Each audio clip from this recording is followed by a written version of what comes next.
книзі Об'явлення до церков звертаються до ангелів. Чи це справжній ангел, чи людина? Якщо це справжній, то чи значить, що у кожній церкві є свій ангел? In the book of Revelation, when they address churches, they talk to an angel. Is that a real angel or is that a human being? If it's a real angel, does that mean that every local church should have her angel? Oh, the letter is addressed to an angel, and assuming that it's going to be read to the church. Письма церкви написаны ангелом с предположением, что они будут прочитаны в церкви. So that means that we have to be talking about a human being here. Поэтому здесь речь идет о человеческом существе. In Greek, the word angelos Греческое слово ангелос just means messenger. означает посланник. John the Baptist is called an angelos a couple of times. Несколько раз Иоанн Креститель назван ангелом.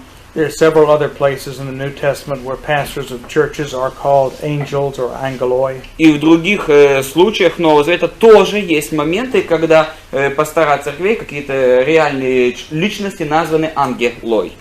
So, messenger of a church is a good title for the pastor, since he is the one who will bring the messages from the Bible. Вестник, глашатай, хорошее название для пастора, поскольку он провозглашает библейскую истину. But yes, it doesn't work for it to be a spirit angel. Здесь не получится, если речь идет об ангеле как о духе. Although some people have argued that way, I don't see how it'll work. Хотя есть люди, которые отстаивают эту точку зрения, но я не вижу, как это возможно. Okay. Хорошо. Next. Ready for next? No question. А вопросов нет, как хорошо. Є в 5 розділі, там бачу у правиці того, хто сидить на престолі книг, от є правиця в Біблії і є от в книзі судді лівша. От лівша, що це значить? Let's say Revelation chapter 5 verse 1, it says in his right hand.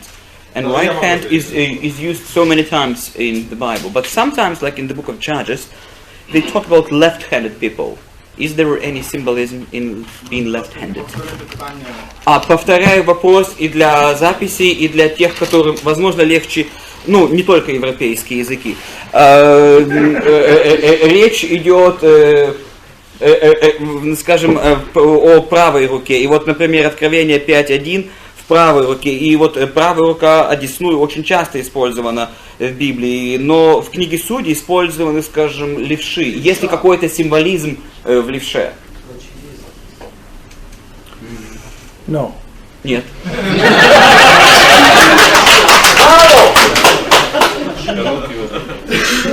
Why? Да, чему? Потому что because in a great many languages in the world, the idea of left is also an idea of evil or stupidity. Во многих языках мира левое это что-то, злое или глупое даже. But in the Bible, it only means something unusual. Но в Библии это всего лишь нечто необычное, непривычное. The right hand is usually, for most people, the hand of power. Правая рука для большинства людей это сильная рука. So to be seated at the right hand of the king is to be his extension of his power. Сидеть по правую сторону царя это быть продолжением его власти. To be his son in some important sense. В каком-то таком смысле быть сыном его, что ли. But the tribe of Benjamin was, the word Benjamin means son of the right hand. Ну вот, например, колено Вениаминова, означает это слово само по себе означает сын правши, сын правой руки, сын правой руки. What is strange about that is that the men of the tribe of Benjamin were mostly left-handed. Что странно, что левши чаще всего попадались в колени Вениаминовым, правшей. And they were excellent with a slingshot. И они с пращи очень метко стреляли. That comes to importance with David. Для Давида это важно. because Saul was from the tribe of Benjamin, Поскольку Саул из колена Вениаминова, and so his weapon should have been the slingshot. поэтому, по сути, он должен был быть метким в праще. But it was David who was an expert with the slingshot and who defeated Goliath. Но вот в истории с Голиафом специалистом по использованию пращи метка оказался Давид. Он же Голиафа. David is the best Benjamite, better than Saul. Поэтому из Давида лучший представитель колена Вениамина получился. Он превзошел Саула в этом вопросе. But there is not an idea that this is somehow rather bad or inferior. Но здесь нет идеи о том, что это нечто плохое или ущербное. It's just unusual. Просто необычное. In the judgment, at the last judgment, it seems as if people on the right go to heaven and the people on the left go to hell. Вот этот вот суд в конце времени. Те, которые справа идут как бы в рай, те, которые слева в ад. But I don't think we can push that anywhere beyond that one passage and the way it's described. Но я не думаю, что мы можем идти дальше этого отрывка в том плане, как он написан, составлен. Хорошо? Okay. Хорошо. Хорошо. У меня есть вопрос. I have a question. Получатели откровения, те люди, которые жили до 70-го года, они действительно понимали приблизительно вот все эти вещи, которые вы описываете? Получатели книги Откровения, жившие до 70-го года, первоначально оригинальные получатели, понимали ли они эти вещи так, как они были описаны? The original receivers of the book of Revelation that lived before 70 AD, did they understand things that you have been describing the way you were describing them? Да нет. Да Yes and no. И да, и нет. This book is written first of all to the pastors of these churches Книга в первую очередь написана пасторам церквей, who have received training in understanding this form of literature. которые получили образование в понимании такого рода литературы. I think they would have had to explain a lot of this to the people in their churches Им приходилось объяснять много из этого людям в церквях, who did not necessarily have all this training. у которых могло и не быть этого образования. We have to remember that in the ancient world, most people didn't read and write. Не забывайте, что в древнем мире большинство людей не умели читать и писать. Books were very expensive because they were copied out by hand. Поскольку книги переписывались вручную, они стоили сумасшедших денег. Ink was very expensive to produce. Да и чернила были недешевыми. Paper was very expensive to produce. Бумага была дорогая. And so to have a copy of a scroll was to have a copy of something very valuable. Поэтому обладатель какого-то свитка обладал чем-то ценным. That continued on through the Middle Ages. И так продолжалось аж до средневекового периода. The reason that the Bible was covered with chains in the church was so no one would steal it. Почему иногда Библию цепью в церквях приковывали, чтобы никто не стащил? Because if you could steal a Bible and run somewhere else off and sell it, you'd make a lot of money. Поскольку если бы вам удалось где-то Библию украсть и продать на стороне, вы бы заработали много денег. And even after the invention of the printing press, И даже после того, как печатный станок изобрели, it was still expensive to make paper and ink. Производство бумаги и чернил все равно оставалось дорогим. Only after the Industrial Revolution did those things become cheap. Только лишь после индустриальной революции бумага и чернила подешевели. So then you began to have newspapers Вот тогда возникли газеты, and magazines журналы, and novels, разного рода новеллы, истории. because it wasn't expensive to print them.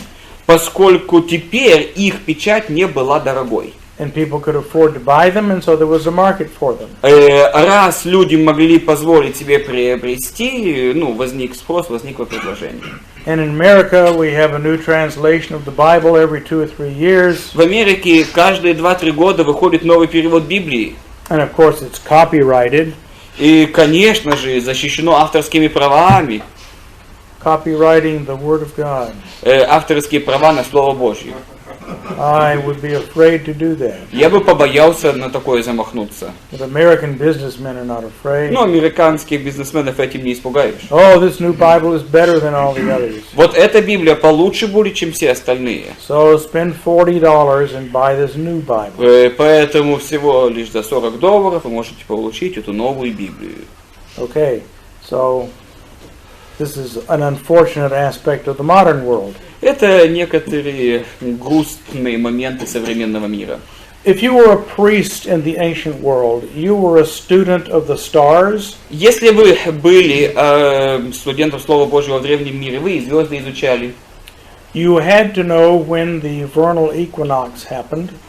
Вам необходимо было знать, когда происходит разного рода затмение, приближение звезд.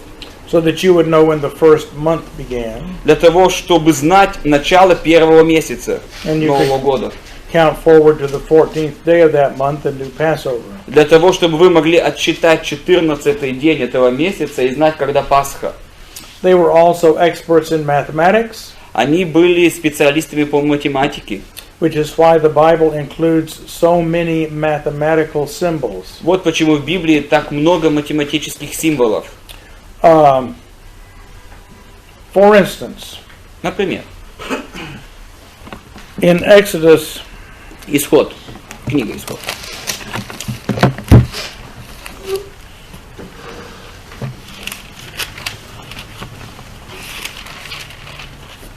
Exodus chapter 38, 38 глава.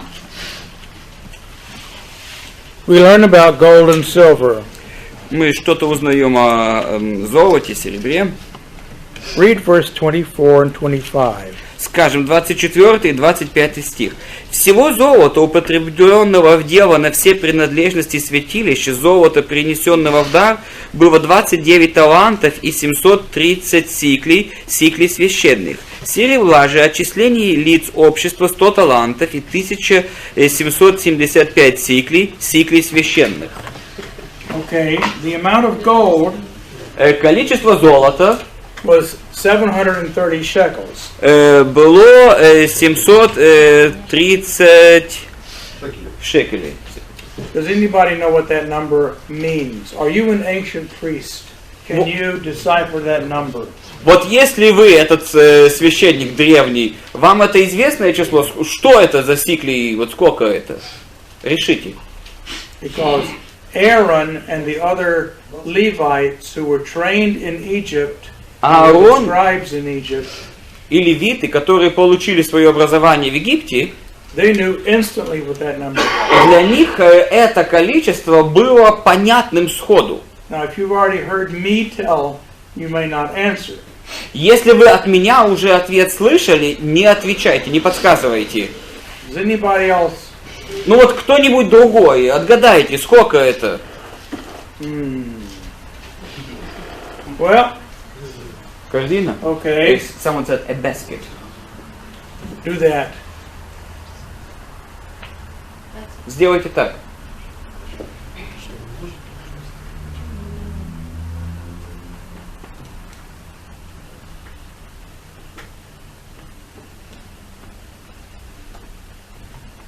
Now do you know what the number is? А теперь вы знаете число.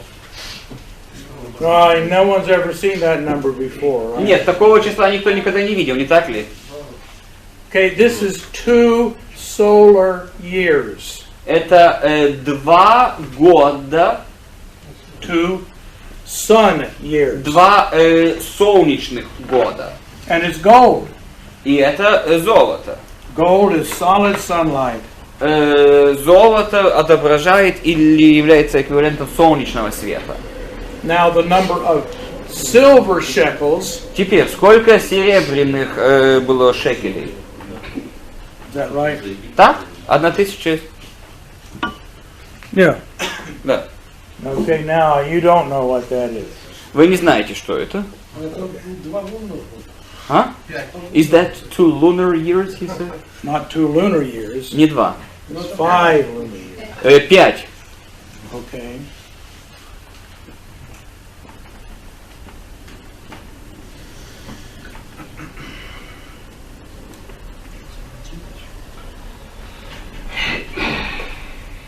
That is a lunar year. А это количество дней в лунном году. 12 real lunar months. 12 настоящих лунных месяцев. And of course, when you have lunar months, Когда вы говорите о лунных месяцах, it gets away from the sun and you have to make adjustments. есть разница в количестве дней по сравнению с солнечными, и тогда нужно каким-то образом с разницей поступать. So, 5 silver moons, 2 silver suns. 2 солнца и 5 лун. The tabernacle is a heavenly object. Скини — это небесный предмет. 5 and 2. 5 и 2. 5 loaves and 2. 5 кусков хлеба и 2 фиш. No. Да? There are many other passages of the Bible Есть другие отрывки в Библии, that use that kind of mathematics. которые используют эту математику. Now, I think your average Israelite probably didn't pick that up. Ну, возможно, среднестатистический израильтянин этого бы не зарегистрировал. But the priests who were astronomers would have caught that almost instantly. Но священники, которые еще и астрономами по совместительству были, они бы сходу это понимали. They would have recognized that the lifespans of the patriarchs who lived before the flood Они бы сразу распознали, что продолжительность жизни патриархов, предшествующих потопу, correspond to the number of days it takes for the planets to come back to the same place in the sky. соответствует времени, необходимому для возвращения планеты на то же место на небе. So that once again, God predestinated the lives of these people so that they symbolized a heavenly people. То есть Бог предопределил продолжительность этих людей, чтобы они своей жизнью символизировали небесных людей.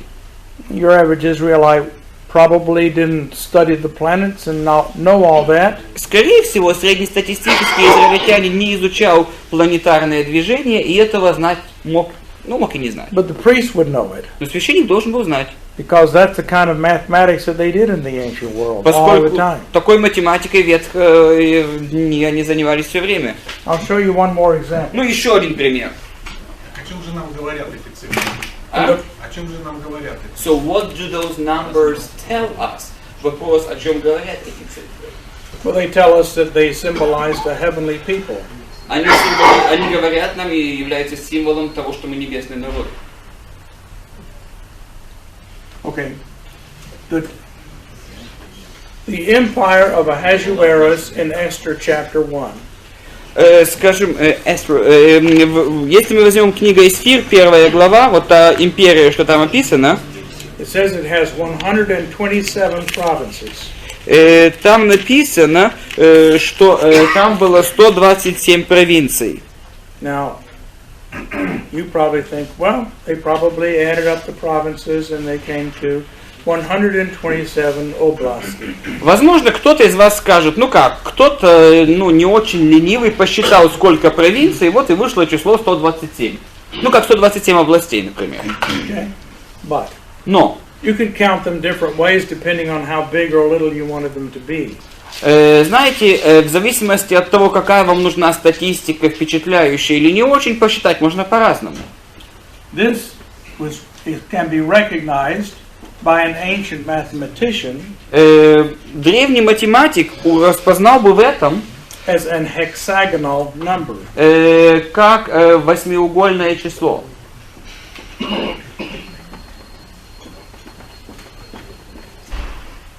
This is 6. Здесь And then 6, 12. а тут 12, And then 18. а потом 18, And then 24. а потом 24, And then 30. потом 30, And then 36. и потом 36. Not circles, but hexagons. Но это не круги, это многоугольники. Around 1. Вокруг какой-то единицы. Now, this is a familiar number in the ancient world, and it symbolizes a perfect kingdom. И это известное число в древнем мире, обозначающее совершенное царство. The king is here. Тут царь, There are 6 rings around him. 6 кругов вокруг, Okay. 1, 2, 3, 4, 5, 6. 6, получается, раз, два, три, Okay. 4, 5, 6. Everything is absolutely perfect in his kingdom. И все в его царстве абсолютно совершенно.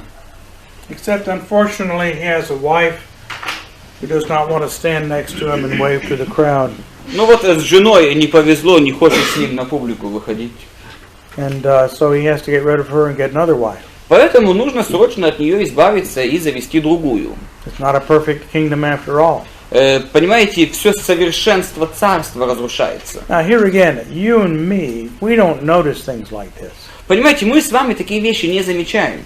When you were in school, you studied addition, Вы в школе изучали прибавление, multiplication, умножение. and you studied square numbers. Вы изучали понятие квадратных чисел. The square of 14 is 4 times 4, that's 16. То есть мы понимали, что, например, 4 в квадрате, 4 на 4, это 16. You didn't study hexagonal numbers Вы не изучали многоугольных чисел or triangular numbers. или треугольных чисел. Tomorrow we will see a triangular number. Завтра мы увидим эти треугольные числа. You can wait and see it Ну, tomorrow. дождитесь до завтра и увидим. If you don't come back tomorrow, you'll miss out. Но если вы завтра не придете, вы это пропустите. So again, your question originally was, would people who are hearing this for the first time catch all these things? No. Поэтому ваш ответ на ваш вопрос, те, которые это слышат впервые, увидели ли бы они это все это? Нет. But these were people who came to synagogue and spent hours every Saturday studying the scriptures, Но эти люди собирались по субботам по синагогам, led by изучали Писание. experts who had studied them professionally. Этим всем руководили эксперты, которые это изучали профессионально, And knew what to look for. и они знали, где искать ответы. One of the problems we have reading the Bible is the assumption that it's written like a modern newspaper, Одна из проблем, с которой мы сталкиваемся, читая Библию, мы читаем ее так, словно читаем современную газету. or even like a modern novel, Или, скорее, как какой-то рассказ, написанный недавно. instead of assuming that it's written like ancient literature. И забываем, что перед нами в конечном итоге древняя литература. And nowadays, when people decide, oh, this is like ancient literature, И в наши дни люди еще могут решить, да не такая уж и древняя. then they start reading it in pagan categories. И тогда они начинают читать ее языческими категориями. Oh, the Bible is talking about chaos monsters, Библия говорит о каких-то монстрах в хаосе. because that's what the other cultures talked about. Поскольку все остальные культуры об этом говорят. The Bible is at war with the other cultures. Но Библия, она объявила войну другим культурам. Okay? Should we have women priests today? Нужны ли нам сегодня женщины-священники? Well, you have to answer the question, why are there no women priests in the Bible? Ответ: женщин-священников в Библии не было. All the other nations had women priests, Нет, во всех других народах были. and there are none in the Bible. В Библии ни одной. There has to be a reason for that. Была причина этому какая-то. If you're going to discuss that question, you're going to discuss that topic, that is a question that has to be answered. То есть, если хотите обсуждать эту тему, нужно дать ответ на этот вопрос. Okay? So that's a current issue. Это один из горячих вопросов наших дней. Okay, go on to another question about Revelation. Нет, извините, брат первым, я просто видел. У мене питання стосується два питання, одне коротке, одне довше, але стосується одного аргументації. Це дата написання об'явлення до 70-го року. Зазвичай цифри 90-95 рік. Коротке питання в тому, наскільки це історично, тобто чи це дійсно є, скажімо так, історичні дані, що церкви також розглядали цю теорію. Питання, друге, це стосувалося цієї аргументації стосовно ангелів, що ми більші за ангелів, і після того, як Христос в Христі, ми більше за ангелів. У мене тоді питання, це більш основне, книга «Об'явлення», вона вже була написана в період після того, як Христос воскрес, він вознісся на небеса, і церква вже в Христі, вона вже є більше за ангелів, тому ця аргументація використовується. Окей. Сначала я должен повторить это записи ради, а потом уже перевести. First I have to repeat the question for the recording purposes, and then I will translate the question. Ну, я не знаю, конечно, долго, но попробую повторить. Два вопроса, и короче, и более такой пространный вопрос. Вопрос покороче. Идея о том, что дата написания книги Откровения это 70-й год или раньше, насколько исторически придерживалась или не придерживалась церковь и этой точки зрения. Потому что традиционно говорят 90-95 год. Это какая-то свежая точка зрения или что-то похожее было и раньше. Второй вопрос. Поскольку книга Откровения по-любому, в любом случае написана после воскресения Иисуса Христа, после Его вознесения, после утверждения церкви, какие еще можно аргументы использовать, говоря о том, что теперь мы, люди, как церковь, больше, чем ангелы? Не совсем. Почему используются эти аргументы? Окей. Хорошо, спасибо за уточнение. Well, there are two questions. First, how historical is this notion that date of the book of Revelation is about AD 70 or prior to that? How historical is this point of view? Or is that a recent point of view, and people in the past were not holding to that? Почему используются, да, вот эти вот точки зрения? Why do you, like in any case, that's the second question. In any case, we talk about that the book of Revelation was written after resurrection, ascension, and establishment of the church, and you are using those arguments to show that church is superior to angels. People are superior to angels nowadays. Okay, the first question, how historical is an argument for an earlier date? Итак, первый вопрос, насколько исторически обоснован ранняя датировка книги Откровения? Oh, there have been plenty of people all throughout history who have said that. На протяжении истории было много людей, которые это говорили. It was much more common opinion in the 19th century. В 19 столетии это было довольно распространенное. It became somewhat obscured in the 20th century, but now a great many people hold it again, especially in the Reformed world. В 20 столетии эта точка зрения стала менее распространенной, а ныне, особенно среди реформаторских церквей, идет возвращение к точке зрения, что, скорее всего, ранняя датировка книги. English and American exegetes frequently held to it in the 19th century. Британские и американские экзегеты в 19 столетии довольно часто обращались к такой точке зрения ранней датировки. And in the 20th century, Dutch and Afrikaner theologians like Holvera and Van der Waal advocated it. В 20 столетии, пожалуй, датские реформаторы, what are the names again? Holvera and Van der Waal. И Van der Waal, датские реформаторы, они были склонны к ранней датировке. So, is it Dutch? Did you say Dutch or South? I said South African and Dutch. Да, и те, и те. Okay. Now, what is the argument that we are now higher than the angels? Какие еще аргументы, что мы теперь выше ангелов? Well, it is. I gave you some verses, and more are in the book. Я вам дал некоторые стихи, но еще больше в книге есть. Essentially, it is that Jesus Christ is now resurrected in glory, and He is over the angels. Ну, прежде всего, сам Христос, Он воскрес, Он во славе, Он над ангелами. And everywhere in the Apostle Paul, he tells us that we are in union with Christ. Апостол Павел везде говорит, что мы в союзе со Христом.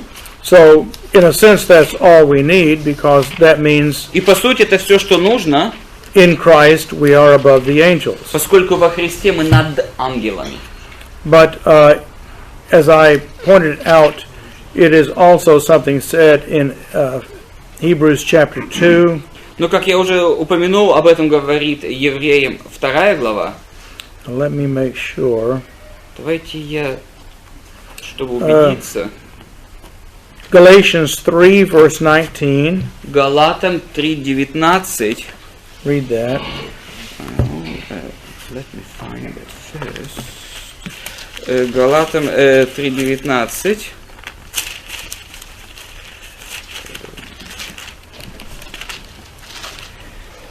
Для чего же закон? Он дан по причине преступлений до времени пришествия семени, к которому относится обетование, и преподан через ангелов рукою посредника.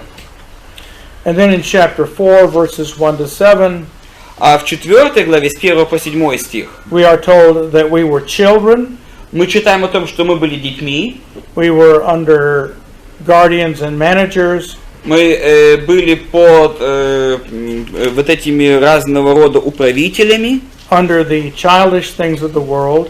пока не пройдет детство этого мира.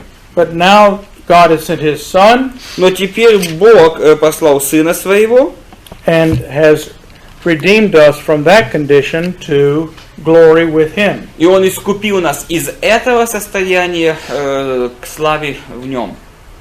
So those are just some verses that show this. Это просто некоторые стихи, которые на это показывают. Согласно тому же посланию Еврея, ангелы служебные духи, которые служат обещанию наследия спасения, руководят этим. So, but according to the book of Hebrews, angels are spirits that are serving those who are to receive salvation. They are not leading them, they are serving them. Комментарий из зала, что в соответствии с книгой Евреям ангелы суть служебные духи, которые служат тем, которым надлежит получить спасение. Не управляют, а служат. It's 1:14, Hebrews 1:14. Правильно? Но это только подтверждает. But he says, doesn't that support what you are saying? If they gave the law, they were in some sense ruling. They served the human race by ruling it and bringing us up as children.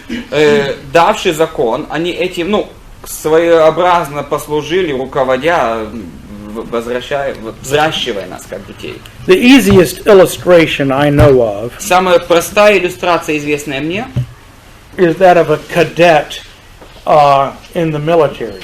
это кадет в армии. A cadet will eventually become a lieutenant and be an officer. Кадет когда-то станет лейтенантом, получит офицерское звание. But right now he is under the authority of sergeants. Но пока он даже сержантам подчинен, Who are not officers. а сержант не офицер. And the sergeant can boss the cadet around. И тот может заставлять его отжиматься вокруг здания несколько раз. He can slap him around. Может по щекам надавать. He can make him get up at 4 o'clock in the morning. Может, о ужас, в 4 утра разбудить. He can make him clean the floor with a toothbrush in his mouth. Может щеткой зубной заставить пол мыть. Okay? But then there comes a day. He says, When- worse, it's a bathroom here, toilet here. That's right. Well, I was going nicely. Не, понимаете, хотел как по-воспитанному. Okay. будет так. Then there comes a day when the cadet graduates. Но настанет время, когда кадет закончит свое обучение, And they put the lieutenant bars on his shoulder. ему дадут звездочки на погоны, And as he walks off of the field, и тогда, когда он уже будет идти, who is standing there at the door? кого он там при выходе встретит? The sergeant, and he is bursting with pride. Сержанта, который весь гордость. His children have grown up. Его дети выросли, He wants to be the first to salute them. и он будет первый, который им отдаст честь. That is the role of the angels Вот это роль ангелов in bringing up the human race. в взращивании человечества. They rejoice that we are now mature children of God. Они радуются, что мы теперь зрелые дети Божьи. And that is what Satan did not want to happen because he didn't want to be put under the human race. И сатана этого никак не хотел, потому что он не хотел быть во власти еще и человечества. Once the devil learned that the human race, that he had been made to serve the human race, he said, I will not serve, I will destroy. Как только сатана узнал, что он был создан, чтобы служить человечеству, он сказал, не буду я служить, я буду разрушать. Okay. So that changes. Герман, может быть, вам остаться один на один с профессором? He says maybe we can stay one. He says no, it would not work one-on-one. We would need a third one. Ну, предложение третьим будет звучит, конечно, заманчиво, но. Well, he says you're gonna be a third one. Third what? Yeah, a third partner in. Нет, просто спросить хотел. Question. На лекции было сказано, что 24 архангела. В принципе, насколько я знаю, Писание говорится о 3 архангелах. Well, you mentioned 24 archangels. Yeah. From the best I know, Bible talks about 3 archangels. Гавриил, Михаил, Yeah, Gabriel, Michael, and Lucifer. Gabriel, Michael, and Lucifer. He says only 3. I don't know the third. О третьем не уверен. But he's a fallen one. He's a fallen one. Okay. Lucifer. Lucifer. Well, it may mention 3, but in this passage there are 24 sitting on thrones. Но в этом отрывке 24 сидят на престолах. How that works with Michael, who is the angel of the Lord. Михаил, ангел Господень. We read in Jude that Michael did not curse Satan, but said, "The Lord rebuke you." Мы читаем, что Михаил не смог упрекнуть сатане, но сказал, да запретит тебе Господь. And that quotes Zechariah chapter 3, where it says, "The Lord said to Satan, the Lord rebuke you." И здесь Захария, 3 глава, мы читаем о том, что Господь сказал, да запретит тебе Господь. So Michael is a name for the pre-incarnate Jesus Christ. Поэтому Михаил это имя предвоплощенного Иисуса Христа. And he is also the angelic guardian of Israel. И он также является ангелом-хранителем Израиля. In the book of Daniel, it seems that Gabriel is the angelic guardian of the empire. В книге Даниила мы читаем, что Гавриил является ангелом-хранителем империи. So it is Gabriel who appears to Daniel and tells him about the future things that will happen in the empire. Там Гавриил является Даниилу, и он повествует ему о том, что ждет на империю. And in Luke's gospel, which is the gospel for the empire, И в Евангелии от Луки, Евангелие для империи, the angel is identified as Gabriel who comes and talks. ангел, который пришел и говорил, он назван Гавриилом. Whereas in Matthew and Mark he is never given that name. А вот в Матфея и в Марка он не назван по имени. We can't know for sure about these things, but that's been my best guess. В этом мы не можем быть абсолютно уверены, но это моя лучшая попытка как-то объяснить. To put it another way, I stand in the tradition of those who see Michael as the angel of the Lord and Gabriel as a special guardian for the empire. Поэтому я рассматриваю так, что архангел Гавриил это ангел-хранитель империи, а Михаил относится к этому. But I would say that, at least in terms of the book of Revelation, whether you want to call them archangels or elders or Вот whatever, в книге Откровения называть их старейшинами или архангелами, или как бы то там еще, they are leaders of the other angels. они руководят другими ангелами. Where Gabriel fits in that list, I don't know. Можно ли Гавриила в этот список, я не знаю. Then another question.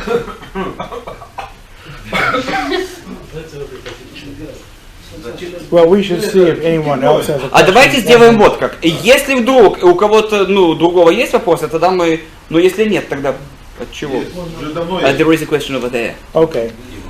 Там было сказано, что николаиты это иудеи, которые хотели вернуть людей к исполнению закона Моисеева. И вопрос состоит в том, откуда такое толкование и есть ли ему историческое подтверждение. Today mentioned that Nicolaitans are Judaizers that were trying to bring back people to Moses' law. Why do you think so, and how historical is this interpretation of this term, Nicolaitans? Вот этот вопрос, повторяю для записи ради. Какие еще существуют аргументы, интерпретации, что Николаиты это и есть те иудаизаторы, которые хотели вернуть церковь к исполнению закона Моисеева, и насколько исторически такое толкование? Справедливо? Well, in terms of understand how this term Nicolaitan has been understood, относительно того, как понимаем термин Николаиты, I think everyone agrees that the word means those who conquer the people. Само по себе слово означает те, которые завоевывают людей. С этим, по большей части согласны. The ones who are abusing their power in the church. Это те, которые злоупотребляют властью в церкви. What group of people you identify that with that depends on your overall interpretation of the book. С какой группой людей вы будете отождествлять злоупотребляющих властью, зависит от вашего толкования книги в целом. And one thing you can say about the book of Revelation is, no matter what opinion you take, 90% of people disagree with you. Вне зависимости от того, как бы вы ни толковали книгу Откровения, найдется большое множество людей, которые с вами сходу не согласятся. If you are dispensationalist, 90% of people disagree with you. Диспенсионалист ли вы, 90% людей сразу скажут, что не согласны. If you are an amillennialist, 90% of people disagree with you. Если вы амиллениалист, сразу 90% скажут, что они с вами не согласны. If you believe the book is about the Roman Catholic Church, 90% of Если people вы disagree with скажете, you. вообще-то эта книга про Римо-католическую церковь, сразу найдутся 90% людей, которые скажут, что они не согласны. If you take the true view, such as I am teaching you, Если вы придерживаетесь истинного, подлинного взгляда, который я вам, например, преподаю относительно значения книги Откровения, 90% of people disagree with you. 90% людей с вами не согласятся. So, Поэтому sure, there have been people in the past who have said, yeah, these are the Judaizers. Поэтому были люди, которые в прошлом тоже говорили, что речь идет об иудаизаторах. But Martin Luther probably would have said they're the papalists. Но, наверное, Мартин Лютер сказал, что это паписты. Some exegetes today might say they are liberals. И некоторые экзегеты сегодня скажут, это либералистская какая-то точка зрения, либеральная. In a sense, everybody's right in that they are applying the principle. И в применении принципов наверняка правы многие. But I think to get the best interpretation of the principle, it's important to consider what it would have meant at that time. Но наверняка лучшее толкование это попытаться разобраться, что оно означало на тот момент. And we know who the people are who were coming into the churches, claiming that they knew everything and causing trouble, and those are the Judaizers. И мы знали, что наибольшие проблемы несли с собой те люди, которые появлялись в церкви, они делали вид, что знают все, и это на тот момент это были иудаизаторы. Okay? Ладно. Брат уже 8-й раз руку поднимает. Вот это? Ну, извините. Ничего страшного. У меня такой вопрос. Вот, в Ветхом Завете есть слова, которые относились к тому времени, когда они были сказаны, а потом они же использовались в Новом Завете как вот, исполнение каких-то эсхатологических ожиданий, исполнение пророчеств. Вот, может ли книга Откровения, образы в этой книге иметь вот такое вот двойное значение? То есть относиться к тому времени, к тем людям и одновременно указывать на какие-то события в будущем? Sometimes some words in the Bible they have been relevant to that time, but at the same time there is a fulfillment in eschatology, like double meaning, dual meaning. Can it be that something like dual meaning is applicable when we read the book of Revelation? Записи ради я повторю на всякий случай. То есть были, и заодно вы проверите, правильно ли вас понимаю. В Библии есть такие моменты, тогда, когда некие пророчества, они относились непосредственно к этому времени, но в то же самое время было двойное исполнение в каком-то эсхатологическом смысле. Можно ли также интерпретировать книгу Откровения? Для одного события, а для двух событий. Yeah, so it's not just about one event, but it's about two events. Нет. The prophecies are always about one event, Пророчество всегда об одном событии. but that one event may cast shadows into the future, Но это одно событие может бросать тень на будущее, or it may be a future event that casts shadows back earlier. а может быть наоборот, некое одно единичное исполнение в будущем отдаленном, каким-то образом отбрасывает тень на то, что вот сейчас непосредственно скоро произойдет. So in Isaiah 7, 7. Isaiah, God tells Isaiah to tell the king that a son will be born, Например, Исайя 7 глава, да? «Скажи царю, что родится сын». and before he is old enough to know good and evil, the army will come. И перед тем, как он будет достаточно взрослым, чтобы отличать добро от зла, придет армия. He says, a virgin will conceive, И дева примет во чреве. but in Hebrew that could just mean a young wife will conceive. Но на иврите это может означать и молодая жена забеременеет. Well, then we read that Isaiah sleeps with his wife, and he gives birth to a son, Meher Shahal Hashbaz, and that is the fulfillment. И мы сразу же читаем исполнение, что Исаия спит со своей женой, и рождается сын. И вот Библия называет это исполнением. But then we keep reading, Продолжаем читать дальше. and we find out that this son is also going to be a wonderful counselor, mighty God, everlasting Father, Prince of Peace. И потом мы читаем, что этот сын, оказывается, будет князь мира, тот, который советник, чудный, и все эти названия. So there is a greater fulfillment to come. Поэтому есть большее исполнение, которое еще должно настать.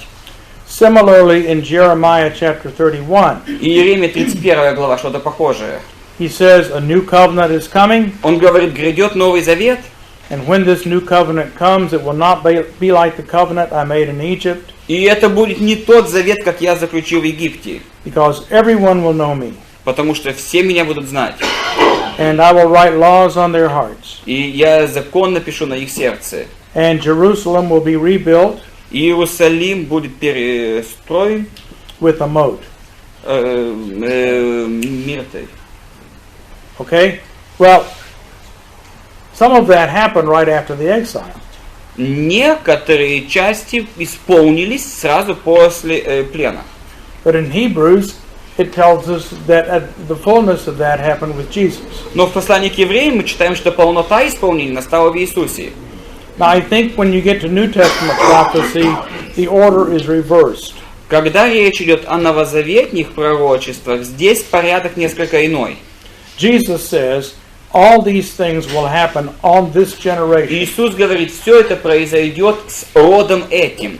He says to the high priest, you will live long enough to see these things happen. Иными словами, он говорит первосвященнику при твоей жизни еще.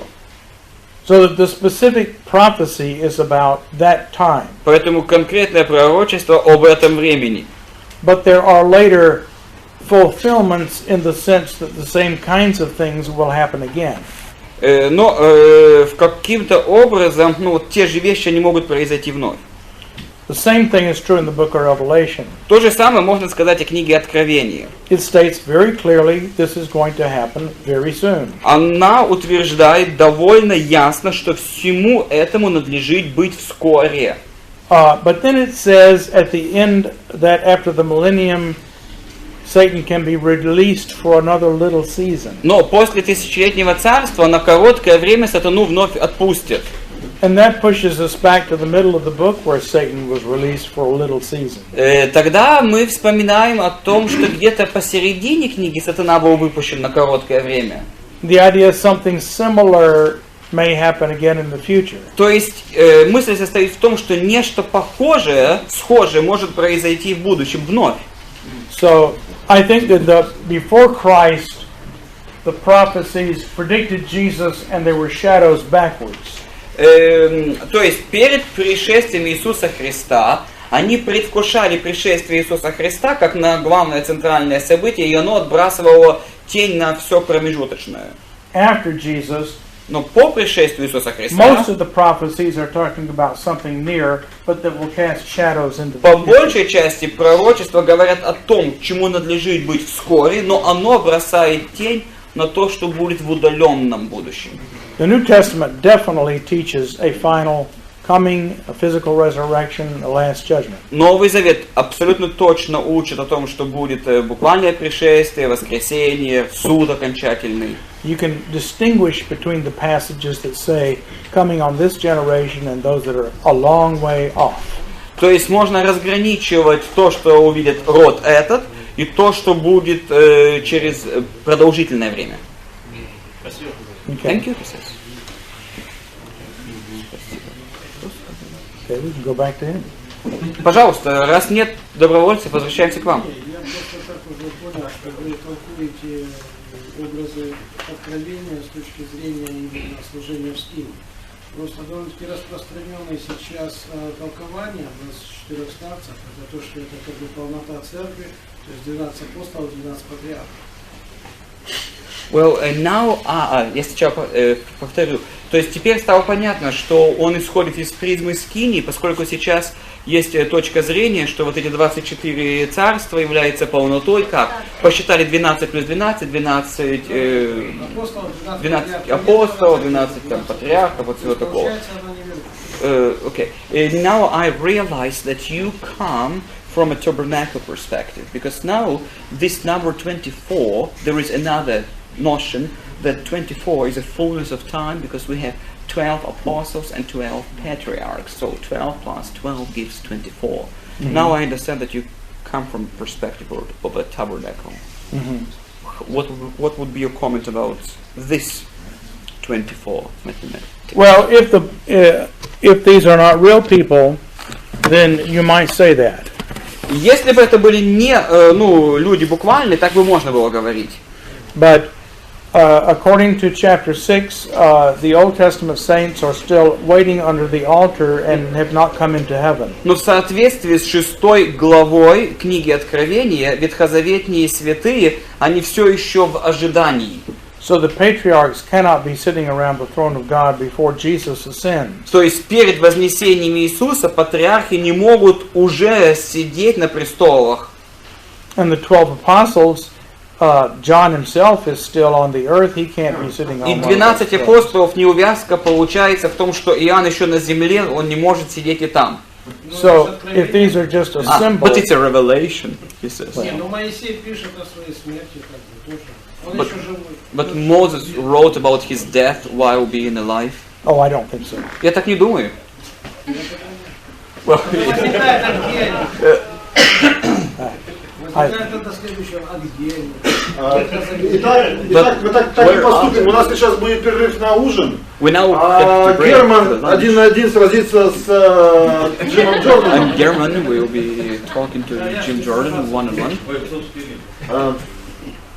На самом деле, еще какие-то по сегодняшним лекциям есть прояснения или нет? Будет бак. Не, ну дело в том, Any что clarification? как бы Герман Александрович, да, святой Герман, да я же не в претензии, сколько угодно.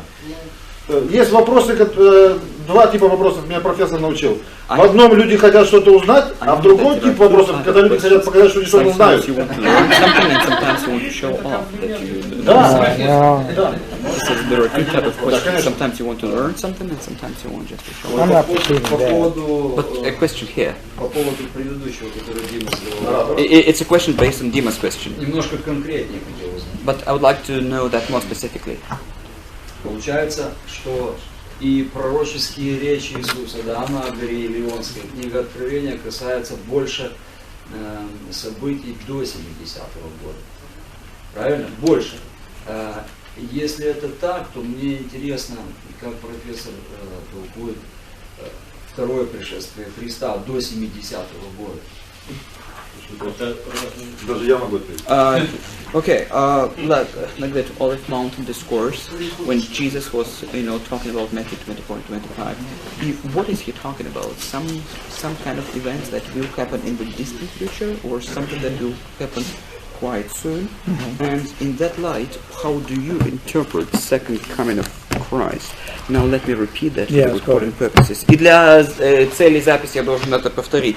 По сути, тут я тут два вопроса на самом деле увидел, что как он интерпретирует второе пришествие Христа, и вот то, что происходит, скажем, Матфея 24 глава, 25 глава, речь идет о каком-то, чем-то, что вот-вот надо ждать, этот род, или это некое удаленное если событие. для этого рода, то получается... Да. То есть это ваш вопрос. Хорошо.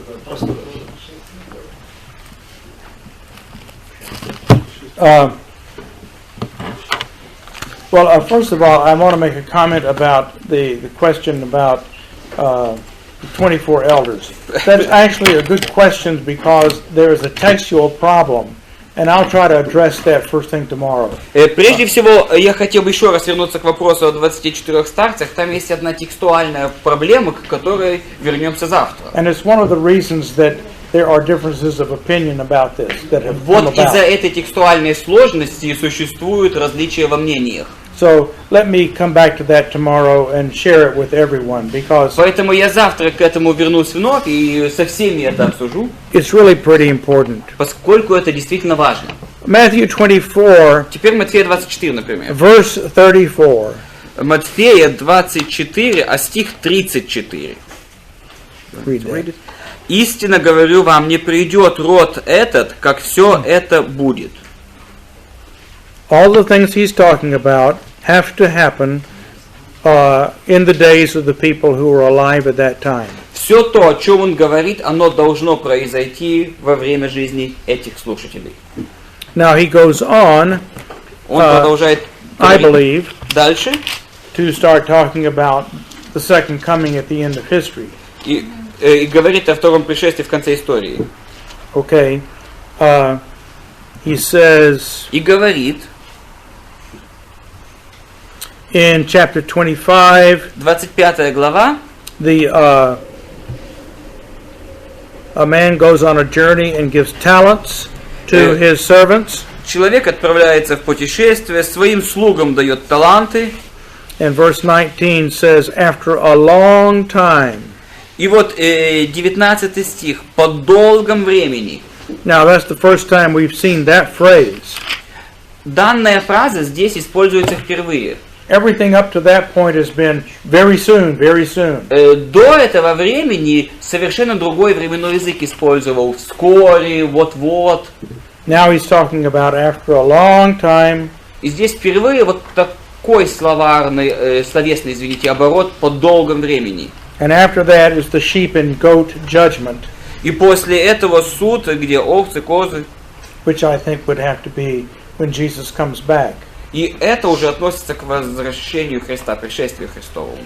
But here again, the language that is used in Matthew 24 Но опять-таки язык, что использован в Матфея 24 глава, is the symbolic language that the Bible has built up throughout the Old Testament. это символический язык, который собирался на протяжении Ветхого Завета.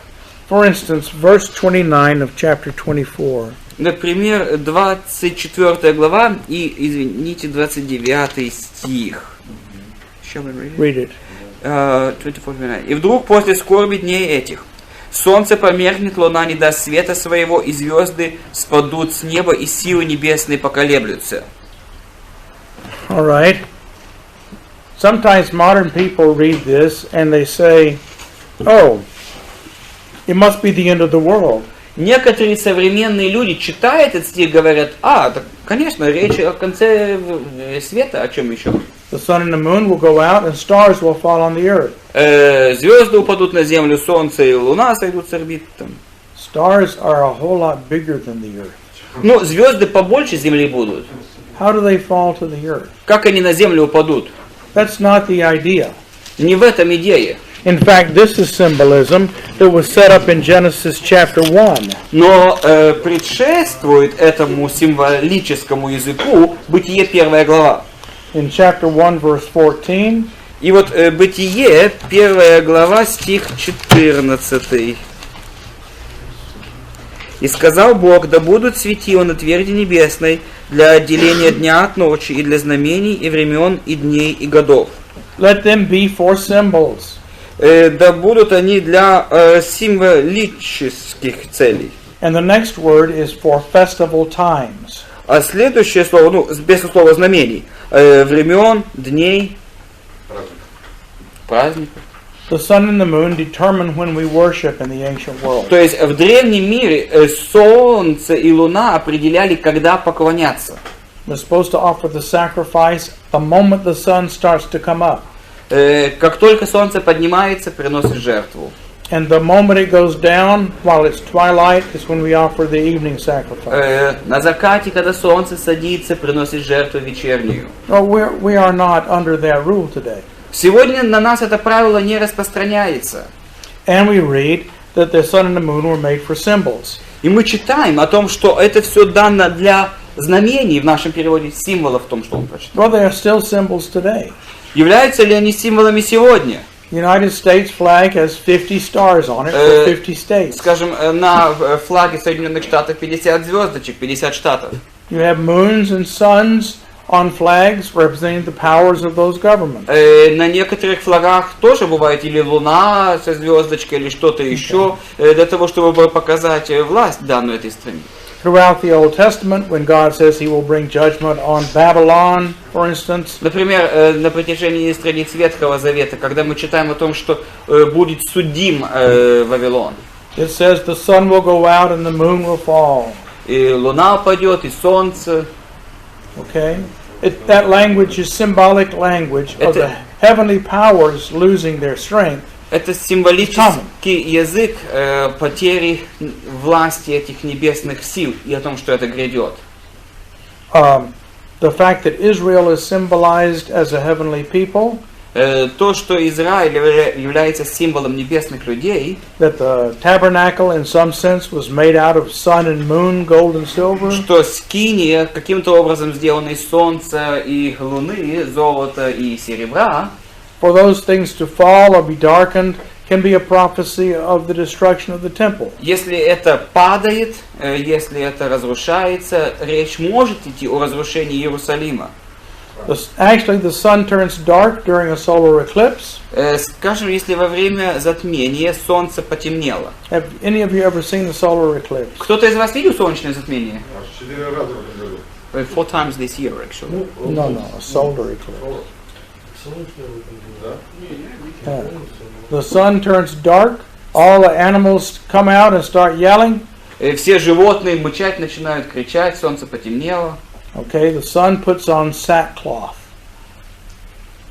Puts on dark burial clothes. Да, солнце носит похоронное облачение. It says the moon turns to blood.